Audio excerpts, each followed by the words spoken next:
Hello everyone, कैसे हो आप लोग। उम्मीद करते हैं ठीक ठाक ही होंगे। आज के वीडियो में हम लोग देखने वाले हैं एलपी टेक्नीशियंस भर्ती 2024, जो ये टेस्ट सीरीज का 55वां वीडियो है, जिसमें हम जो क्वेश्चंस को लिया है मैथ और रीजनिंग के परीक्षा आधारित संभावित प्रश्न को लिया है। तो ये वीडियो बहुत ही यूजफुल होने वाले हैं, तो आप लोग बने रहिए और साथ ही साथ मेरे साथ करते चलिए। चलिए देखते हैं। चलिए बनाइए इस क्वेश्चंस को। मेरे करने से पहले आप भी क्या कीजिए, ठीक है।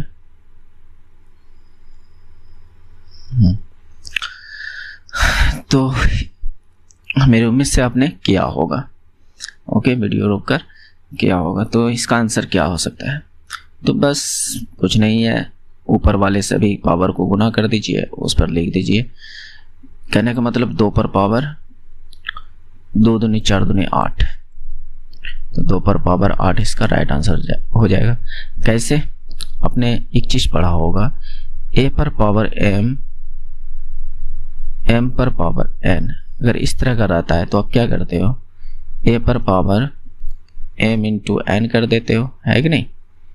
तो सेम कंडीशन यहाँ पर अप्लाई करना है, तो इसका राइट आंसर 2 पर पावर 8 हो जाएगा। नेक्स्ट देखिए, ये चलिए बनाइए इसको। इसमें क्या करें, यदि अंग्रेजी वर्णमाला में एक अक्षर का स्थान उस अक्षर के का मान, यानी ये जो लिखा हुआ है सभी अक्षरों का योग क्या होगा। इसको बनाने के लिए सिंपल सा आपको सभी का प्लेस वैल्यू लिखना होगा। जो यहाँ पर लिखा हुआ है वर्ड, क्या लिखा है, X E X A double G E R A T I O N. अच्छा,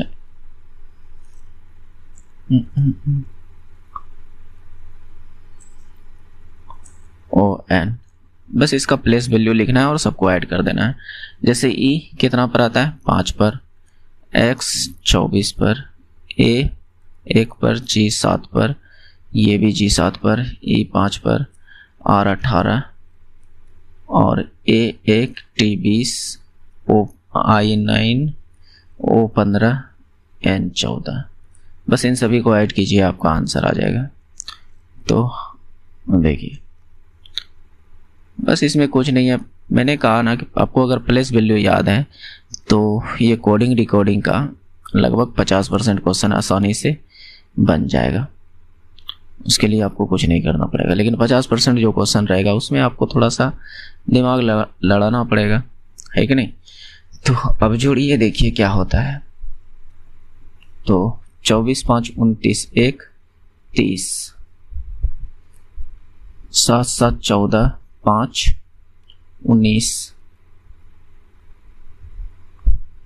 देखिए इसे कर रहे हैं कि थोड़ा जोड़ने में आसानी होगा। और 18 1 19 और 20 39, इसको जोड़ें तो 15 9 24 और 14, 24 14 आपका हो जाएगा 4 4 8 38, ये ना 24 14 38। तो इतना हो जाएगा। इन सबको अब ऐड कर लीजिए, आप तो आसानी से ऐड कर सकते हो। तो देखिए 3 1 4 4 3 7 3 10 100 9 9 18 8 18 8 26। कहीं मिस्टेक तो नहीं ना हुआ है, क्योंकि हाँ है 126।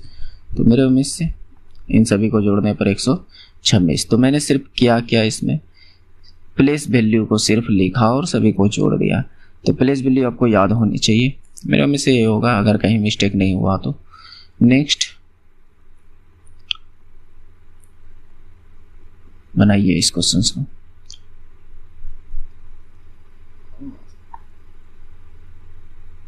चलिए, साइन ए प्लस कोस ए का whole square minus 2 sine A into cos ए। के बराबर होगा।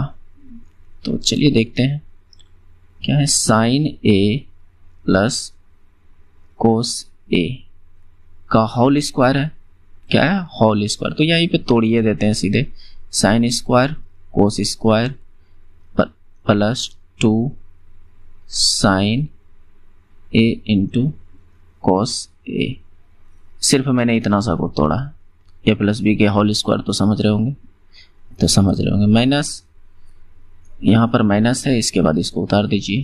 2 साइन ए इंटू कोस ए। तो देखिए एक प्लस में और एक माइनस में खत्म, तो बचा क्या? साइन स्क्वायर ए प्लस कोस स्क्वायर ए। आपने पढ़ा होगा कि sine square theta plus cos square theta बराबर 1 होता है, तो इसके बदले में क्या होगा? 1। तो आपका राइट आंसर हो जाएगा 1। नेक्स्ट देखिए दोस्त, मेरे उम्मीद से आज जो है थोड़ा इजी सब क्वेश्चन है कि नहीं? बाकी बात पिछले वीडियो सब में देखिएगा तो अच्छा सा क्वेश्चन लिया है।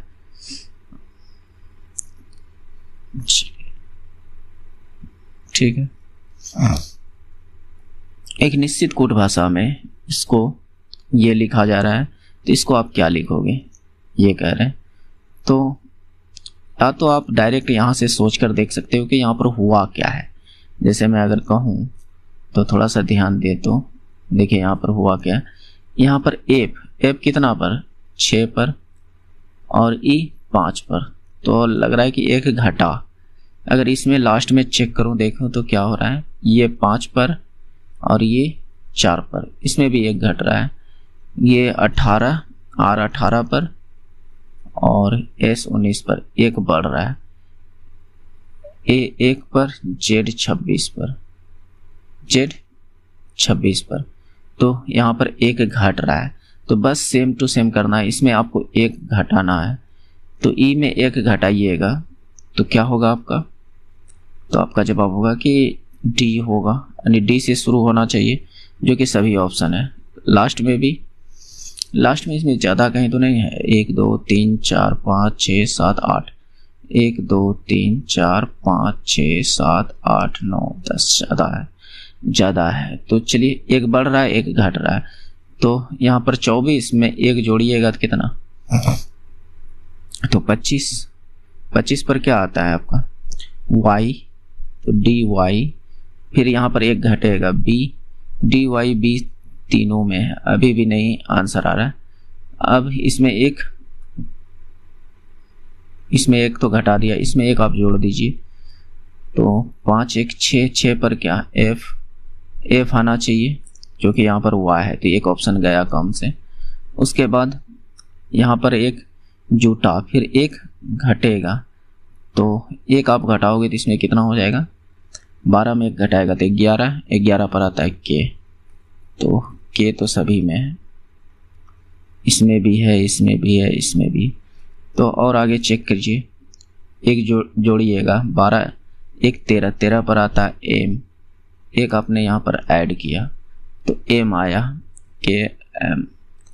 km तो पूरा सोल्व करवा देगा।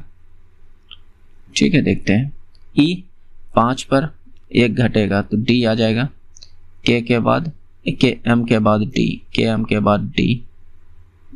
बड़ा सोच समझ कर बनाया है। यहाँ पर +1, n 14 पर तो o 15 पर, do। अब एक ऑप्शन गया, यहाँ पर p है और यहाँ पर q है, दोनों ऑप्शन चल गए, एक ही तो बचा। तो ये आपका राइट आंसर। अन्यथा आप फिर ऐसे उतारिए सभी को, f और a जो भी इधर है उसको नीचे उतार दीजिएगा, फिर वहाँ से पता कीजिएगा कि क्या है, तो उसमें ज़्यादा टाइम लगेगा। इससे आप कर सकते हो। नेक्स्ट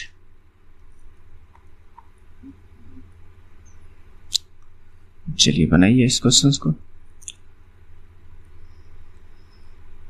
मनोज सपना का पति है। ठीक है, ब्लड रिलेशन का प्रश्न है, बनाइए आराम से। देखिए, मनोज जो है सपना का पति है। कोई मनोज नाम की व्यक्ति है, ये पति है किसका? सपना का। तो सपना महिला, जब पति पत्नी का रिलेशन हो तो कोई इस प्रकार से इंगित करना है जैसे मैंने किया, इससे जल्दी बनेगा। देखिएगा कैसे, जिसकी माता नीलम है, जिसकी मतलब इसका सपना का माता नीलम है, नीलम ये माता है इसलिए इसको माइनस लगाया। जहाँ स्त्रीलिंग रहेगा वहाँ माइनस लगाएंगे, जहाँ पुल्लिंग रहेगा वहाँ पर प्लस लगाएंगे।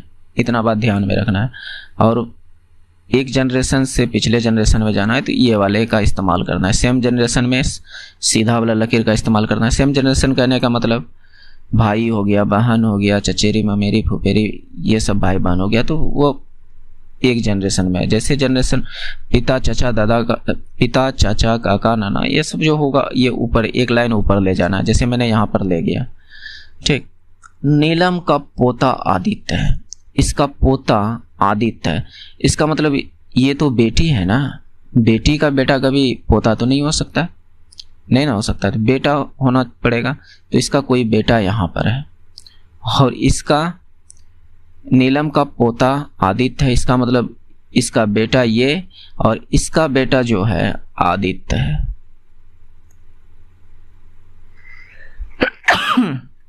आदित्य है, ओके, आदित्य ये बेटा है।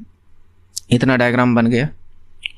अब देखिए, जो शेफाली का भाई है, ये जो आदित्य है वह शेफाली का भाई है। अब इतना किए तो इतना में भी आंसर आपका पता चल सकता है। एक बार थोड़ा सा गौर करके देखिएगा। क्या बोल रहा है, सपना शेफाली से किस प्रकार संबंधित है, यानी कहने का मतलब इसका रिलेशन इससे पूछ रहा है कि किस प्रकार से होगा। ठीक है, तो बताइए, इसका ये बेटी, कहने का मतलब बेटी या बेटा जो भी होगा जरूर। ठीक है, बेटी होगा या तो ये बेटा होगा, लेकिन होगा फिक्स, क्योंकि इसकी जनरेशन के बारे में आगे पता चलता, तो हमें उससे मतलब नहीं है। एक बार देख लेने से क्या जाता है कि हम इसका रिलेशन ही देख ले। तो बताइए, पिता की बहन कौन लगता है, बुआ, तो शेफाली की जो ये सपना है वो कौन लगेगा, बुआ, तो इसका राइट आंसर हो जाएगा बुआ। इस तरह से डायग्राम से बनाइएगा तो गलती होने की चांस कम होगा। हालांकि ये पूरा इसका डायग्राम नहीं है, आगे और भी है, लेकिन आंसर हमें यहीं तक में मिल गया, तो जरूरी नहीं है कि पूरा हल करें। क्या मेरी बात को समझ पा रहे हैं? समझना पड़ेगा दोस्त, समझिए। देखिए, उस विकल्प का चयन कीजिए जो तीसरे पद, यानी पुस्तक लेखक से संबंधित है, तो मूवी किससे संबंधित, यानी पुस्तक कौन लिखता है, लेखक, मूवी को कौन लिखता होगा, डायरेक्टर, निर्देश कौन करता होगा, डायरेक्टर, तो इसका निर्देशक। लेखक, जैसे पुस्तक का संबंध लेखक से है तो मूवी को भी कोई ना कोई तो डायरेक्ट किया होगा, तो वह निर्देशक होता है। बात समझ रहे? तो इसका राइट आंसर हो जाएगा निर्देशक। नेक्स्ट, चलिए इसको बनाइए। दी गई तालिका से निर्धारित कीजिए 2005 से 2006 तक उच्च प्रदूषण वाली नदी में कितनी वृद्धि हुई है। तो उत्तरांचल में बी नदी में देखा जाए तो इसमें पहले 55 मिलीग्राम पर लीटर था प्रदूषण, बढ़कर हो गया 85, तो कितना हुआ यहाँ पर, कितना बढ़ा, तो आपका जवाब होगा 30 बढ़ा है। कितना बढ़ा है, 30। अगर उत्तरांचल में नदी डी के बारे में देखें तो पहले वह 66 मिलीग्राम प्रति लीटर मतलब पोल्यूशन था, तो बाद में 99 हो गया, तो यहाँ से ये कितना बढ़ा है, तो आपका जवाब होगा कि 33 बढ़ा है। तो उच्चतम वृद्धि किसमें हुई है, तो ये 33 ही उच्चतम वृद्धि है, तो ये आपका डी राइट हो जाएगा। देखिए दोस्त, डाटा एनालिसिस का प्रश्न कुछ हार्ड होता नहीं, अगर थोड़ा सा ध्यान दीजिएगा तो आराम से बनाकर निकल जाइएगा। लीजिए, ये भी डाटा एनालिसिस का है, कीजिए। दिया गया रेखा चित्र शहर जो ABCDEF है, पुरुष और महिला बेरोजगार युवाओं की संख्या को दर्शाता है, यानी ये वाला पुरुष, ये वाली महिला की बेरोजगारी की संख्या को दर्शाता है। तो सभी शहरों में बेरोजगार महिलाओं की कुल संख्या और बेरोजगार पुरुष से अनुमानित कितना होगा, इसका मतलब महिला का अलग से निकालना होगा और पुरुष का अलग से। तो ठीक है, तो ये वाला पुरुष है, तो एक साइड मेल और दूसरे साइड फीमेल लिखना है। ठीक है, तो यहाँ पर देखा जाए तो 50-50 दोनों है, 50-50 दोनों है। यहाँ पर देखा जाए तो 60-60 दोनों है, और यहाँ पर देखा जाए तो पुरुष 50 है और महिला 70 है, यही ना। तो पुरुष 50 और महिला 70 इस वाले डाटा में यहाँ से मिलाइए। देखिए अगर यहाँ पर देखें तो यहाँ पर पुरुष कितना है 40 और महिला कितना है 50, और यहाँ पर देखें तो पुरुष 60 है और महिला 30 है। 30 यहाँ पर 80-80 दोनों है, 80-80 दोनों है। बस इन सब, इसको सीधा से जोड़िए और इसको भी सीधा से जोड़िए और इन दोनों का अनुपात हमें निकालना है। तो ठीक है, जोड़ लेते हैं। 6 5 11, 6 16, 4 20, 6 26, 8 34, 340। अनुपात ही पूछ रहा था ना दोनों का।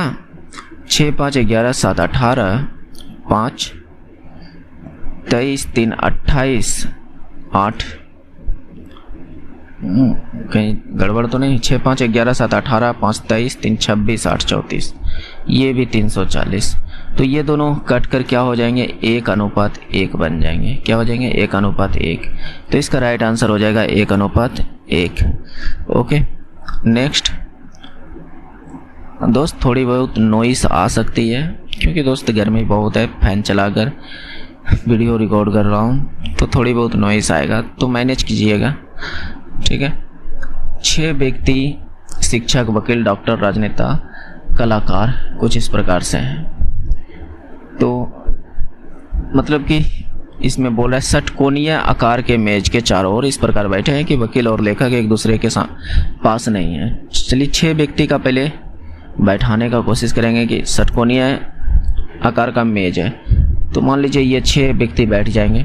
इसको आप ऐसे भी षटकोणीय बनाइए चाहे नहीं बनाइए, लेकिन इस तरह से कीजिएगा तो 6 व्यक्ति इसमें अट जाएंगे। ठीक है।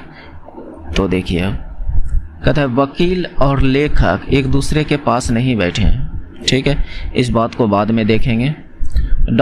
शिक्षक डॉक्टर और वकील के बीच में, शिक्षक जो है अनीस, चलिए शिक्षक को मैं शॉर्ट भाषा में लिखता हूँ, चलिए आप भी कीजिएगा। शिक्षक को एस लिख रहा हूँ। शिक्षक डॉक्टर और वकील के बीच में है, डॉक्टर और वकील के बीच में, या तो वकील या डॉक्टर के बीच में होगा क्योंकि अभी डायरेक्शन दोनों की फिक्स नहीं हुई है।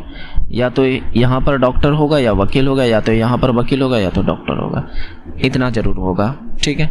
राजनेता डॉक्टर के पास बैठे हैं, तो चलिए राजनेता, तो हम राजनेता को यहाँ बैठा देते हैं, राजनेता को यहाँ बैठा देते हैं और डॉक्टर के पास बैठा है, तो इसका मतलब भी यहाँ पर क्या कर रहा है, ये जो आपका भी है, क्योंकि डॉक्टर यहाँ है तो इसको भी को हटा दीजिए, यहाँ से डॉक्टर को हटा दीजिए। अब दोनों का स्थिति से बैठ गया कि नहीं, तो आपका जवाब होगा कि हाँ बैठ तो गया। तो अब देखिए आगे, राजनेता डॉक्टर के पास बैठा है। वकील और लेखक के बीच कौन है, वकील और लेखक के बीच कौन है, तो इसका मतलब लेखक यहाँ होगा तभी तो यहाँ वकील है। लेखक को एल से लिख रहे हैं, तो यहाँ पर लेखक है, यहाँ पर वकील के बीच में कौन बैठा है। अब देखिए कौन कौन बैठ चुका है, डॉक्टर, राजनेता, शिक्षक, वकील, लेखक। तो एक व्यक्ति इनमें से बचा होगा, वो कौन होगा, कलाकार। तो वो कौन होगा, कलाकार। तो यही तो हमसे पूछा है, वकील और लेखक के बीच कौन है, ये वकील रहा, ये लेखक रहा, इनके बीच में कौन है, कलाकार। तो ये राइट आंसर हो जाएगा कलाकार। थोड़ा ध्यान से समझने का कोशिश कीजिएगा, बन जाएगा आसानी से। और इस तरह के क्वेश्चंस ही पूछे जाते हैं। आप नहीं तो पिछले पेपर निकाल कर देखिएगा प्रीवियस ईयर का, आराम से इस तरह के क्वेश्चन आपको देखने के लिए मिलेंगे। वो एक नहीं भर के मिलेंगे। देखिए पंखुड़ी, बाह्यदल, प्राग, स्नायु। देखिए रीजनिंग में ज़रूरी नहीं है कि सिर्फ कोडिंग रिकॉर्डिंग से आए या नंबर सीरीज से आए, कुछ ऐसे भी आते हैं, बात समझ रहे हो। कुछ ऐसे भी क्वेश्चंस होते हैं जो कि आपको उसमें थोड़ा जीके वगैरह या साइंस वगैरह का ज्ञान होना चाहिए, है कि नहीं। तो अगर मैं यहाँ पर पंखुड़ी देखूँ, वाहिदल देखूँ, पराग देखूँ, तो ये कहीं ना कहीं एक पुष्प का हिस्सा है, कहीं ना कहीं ये पुष्प का हिस्सा है। बात समझ रहे हैं। जैसे ये पुष्प है, ये पुष्प का कहीं ना कहीं ये हिस्सा है कि नहीं। तो जैसे कि ये कहा जाए तो ये पंखुड़ी हो गया, ये वाहिदल पुंज हो गया, ये पराग का हिस्सा हो गया। तो स्नायु जो है ये पुष्प का हिस्सा नहीं है।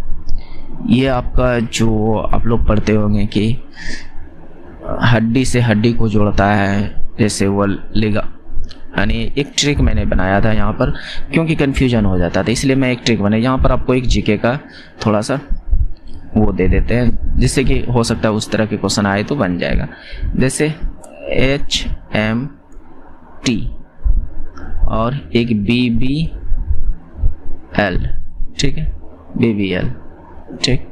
तो हड्डी को मांसपेशी से जोड़ने वाले भाग को टंडन कहते हैं, हिंदी में बोला जाए तो स्नायु कहते हैं। क्या कहते हैं?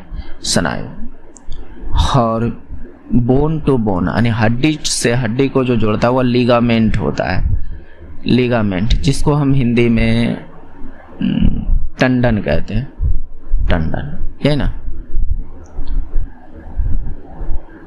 हिंदी स्नायु और एक चीज और होता है टंडन, तो ये HMT, टंडन को ही स्नायु कहते हैं। तो टंडन ये इसका क्या हो जाएगा, ध्यान से उतर रहा है, L मतलब लिगामेंट तो इंग्लिश में पता है कि होता है, लेकिन हिंदी में ध्यान से उतर रहा है।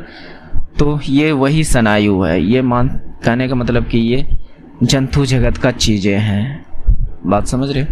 तो ये स्नायु आपका राइट आंसर हो जाएगा। बाकी बात सब एक से रिलेटेड है, किसी न किसी रूप से समान है। ओके, नेक्स्ट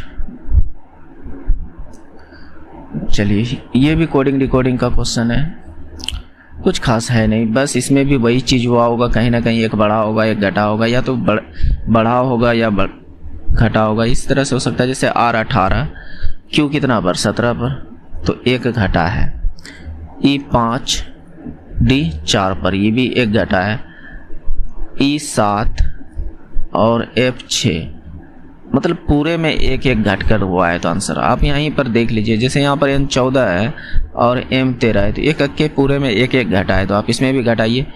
S19 तो 19 में एक घटाइएगा, 18 पर आता है R, तो ये R से सभी ऑप्शन है। तो यहाँ तक 3 अक्षर तक तीनों में चारों में सेम है, इसको चेक करते हैं। यहाँ पर N है, बाकी बात 3 में O है, तो ठीक है, तीन को छोड़ देते हैं। P को, P 16 पर एक घटाएंगे तो कितना 15 पर क्या आता है, आपका जवाब होगा कि O आता है, यानी चौथा स्थान पर O होना चाहिए, जो कि इसमें नहीं है, तो चौथा ऑप्शन खत्म। लास्ट में सब में L है, यहाँ से चेक कर लेते हैं। दूसरा U21 में एक घटाइएगा तो कितना 20, और 20 पर आता है T, तो यहाँ पर T होना चाहिए, जो कि है T, तो इस ऑप्शन में नहीं है T, यहाँ पर H दे दिया है, तो ये ऑप्शन खत्म। बात समझ रहे। और कहाँ से चेक कर दूँ, इसका लास्ट से तीसरा, इधर से तीसरा चेक कर लेता हूँ। यहाँ 9 है, तो एक घटेगा तो 8 होगा, और 8 पर क्या आता है H, यानी T के पहले H, इसी ऑप्शन में है, तो गया कहानी खत्म। तो ये राइट ऑप्शन हो जाए, आंसर हो जाएगा। जरूरी नहीं है कि पूरा हल किया जाए। बात समझ रहे हो। आप आधा हल करके भी आंसर ला सकते हो। नेक्स्ट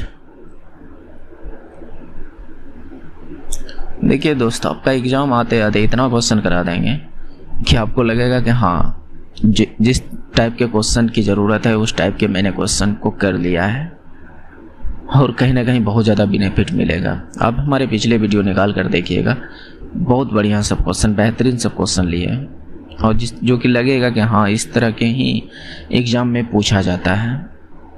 ओके, तो देखिए अब प्रत्यक्ष का संबंध अप्रत्यक्ष से है, तो भिन्न का संबंध किससे होगा, तो भिन्न का संबंध आपका समान से होगा। भिन्न मतलब क्या, अलग अलग, भिन्न मतलब क्या, अलग अलग, अलग अलग, है ना।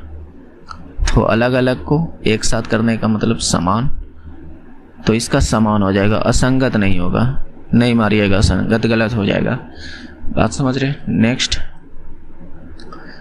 चलिए इसको आप लोग कर लीजिएगा, बहुत ईजी है। गुना को जो जोड़ करना है, भाग को नहीं, जहाँ गुना दिखेगा वहाँ जोड़ करना है, जहाँ भाग दिखेगा वहाँ घटाव करना है, बस सिंपल है, आप लोग कर लीजिएगा। चलिए यहाँ पर देखिए क्या हो रहा है, सीरीज वाला रीजनिंग।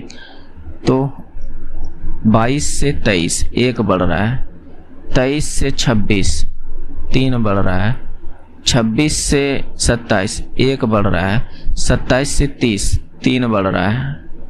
तो यहाँ पर 1 बढ़ना चाहिए, 1 बढ़ा है कि नहीं? 1 बढ़ा है, तो अब आगे क्या बढ़ेगा? 3 बढ़ेगा। तो 31 में 3 बढ़ाइएगा तो कितना होगा? तो आपका जवाब होगा 34। तो ये 34 आपका राइट आंसर हो जाएगा। नेक्स्ट, चलिए ये क्वेश्चन भी अच्छा क्वेश्चन है। तो देखिए क्या कर रहा है, दिए गए वर्ण अनुक्रम में व्यवस्थित कीजिए, यानी जो लेटर के हिसाब से अनुक्रम, यानी जो ए से लेकर जेड तक आप पढ़ते हो तो उसके क्रम में लिखना है, ए के बाद बी, बी के बाद सी, इस टाइप से ढूंढकर लिखना है। ठीक है, तो इसमें करना क्या है, देखिए पहला अक्षर को पकड़िए, एम एस पी। ठीक है, तो एम एस पी में पहले कौन आएगा? तो आपका जवाब होगा कि इनमें से तो पहले एम ही आएगा। इनमें से पहले क्या आएगा?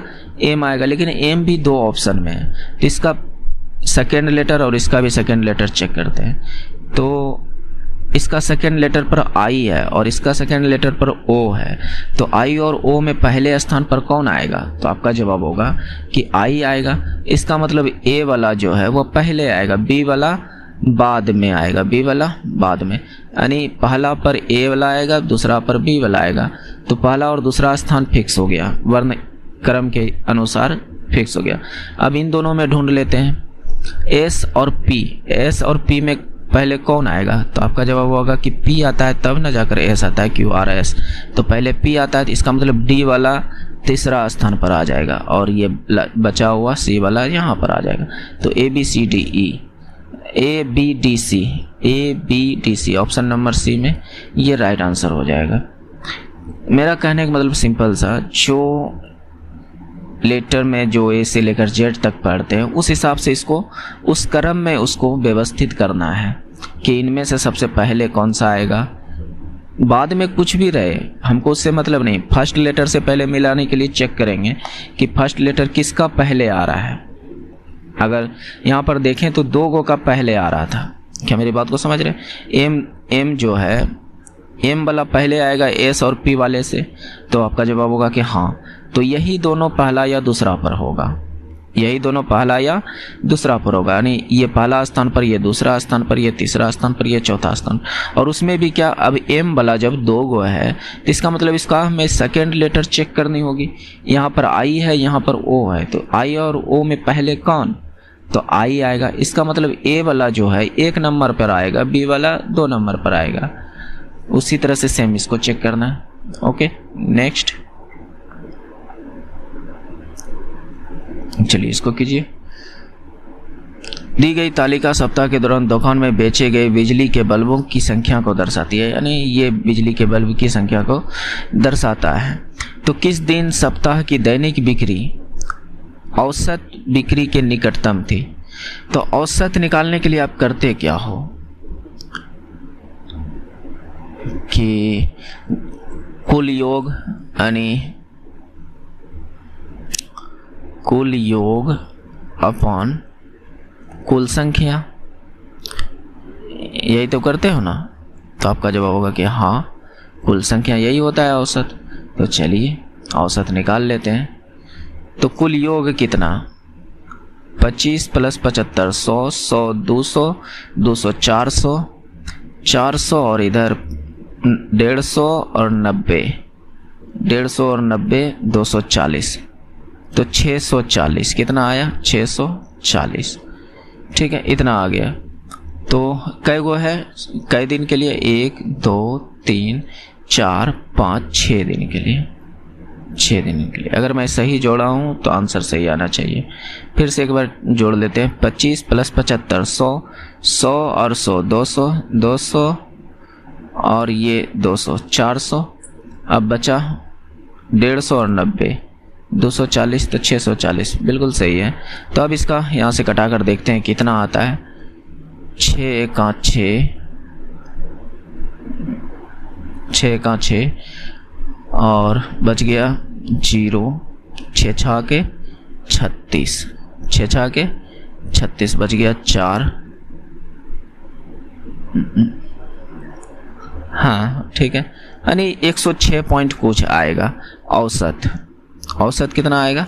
106 पॉइंट कुछ आएगा। तो 106 पॉइंट के आसपास कौन सी संख्या है? तो 106 से अगर यहाँ इसमें देखा जाए तो इसमें ज़्यादा का अंतर हो रहा है, लगभग 16 का अंतर हो रहा है।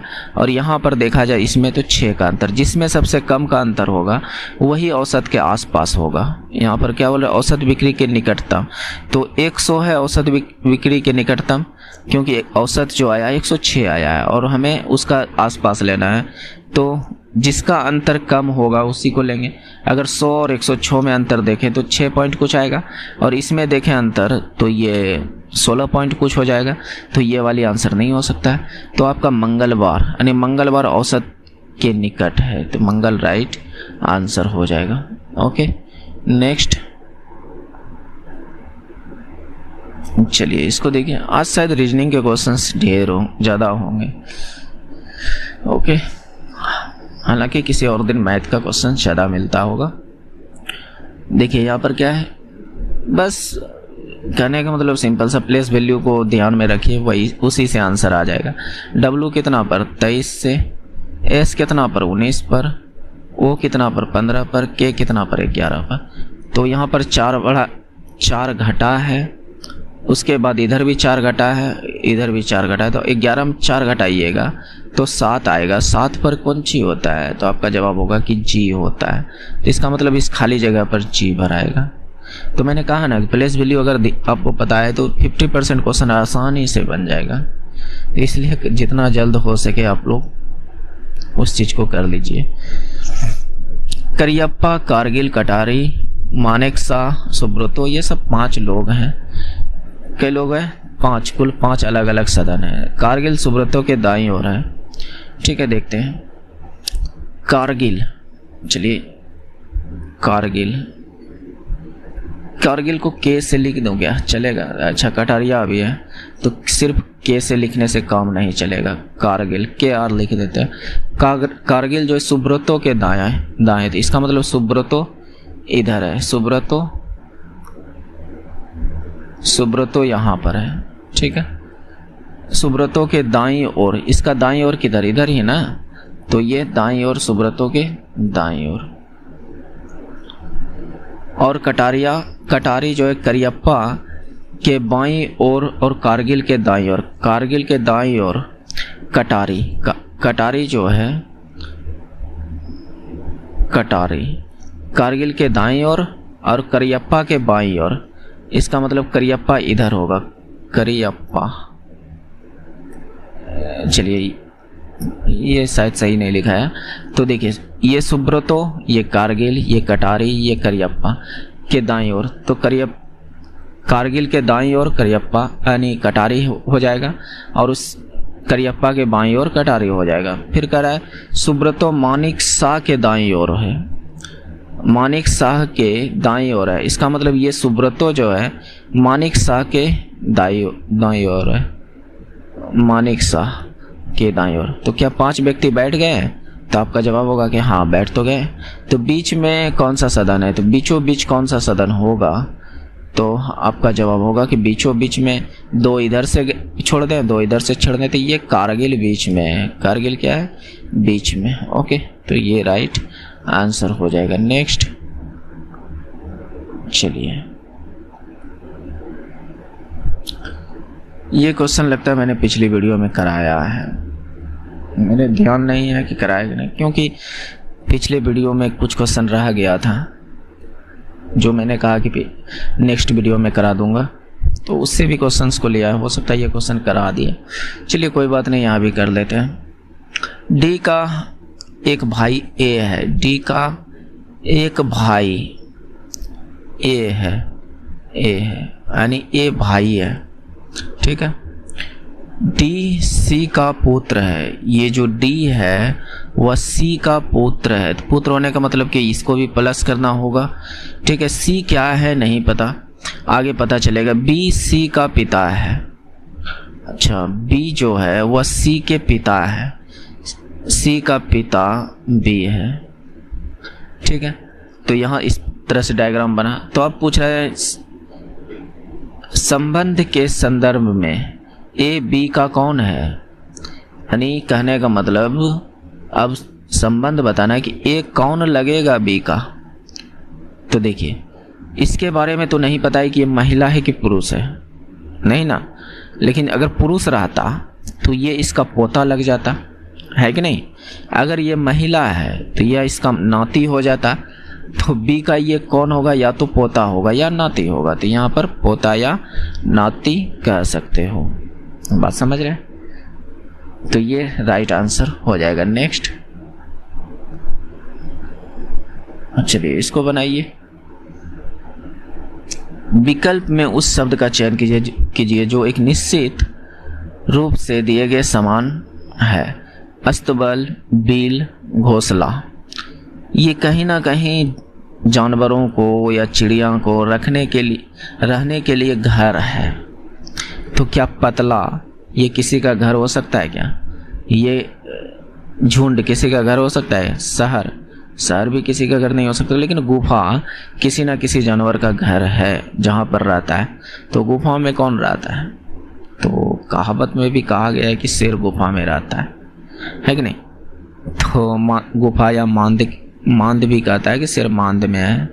तो इस तरह से तो ये गुफा इन तीनों से रिलेट करता है, क्योंकि अस्तबल में आप किसको रखते हो? घोड़े को। बिल में कौन रहता है? सांप। और भी कई सारे जीव रहते होंगे। घोंसला में पक्षी। तो कहीं ना कहीं जीवों के रहने लायक स्थल है। तो उसी तरह से गुफा भी कहीं ना कहीं किसी न किसी चीज़ के रहने के लिए स्थल है।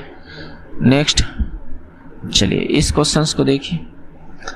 ये क्वेश्चन चलिए इसको HW में दे देते हैं। आप लोग कमेंट करके बताइएगा कि इसका आंसर क्या है। हालांकि मैंने कम्युनिटी पोस्ट में बहुत दिन पहले इस क्वेश्चन को डाला था, देखते हैं कितनों को याद है। ठीक है, कमेंट करके बताइएगा इसका आंसर। ये टोटल लगभग जो भी था आज, लेकिन रीजनिंग का पार्ट ज़्यादा हो गया था। तो कोई बात नहीं, तो रीजनिंग ही सही। तो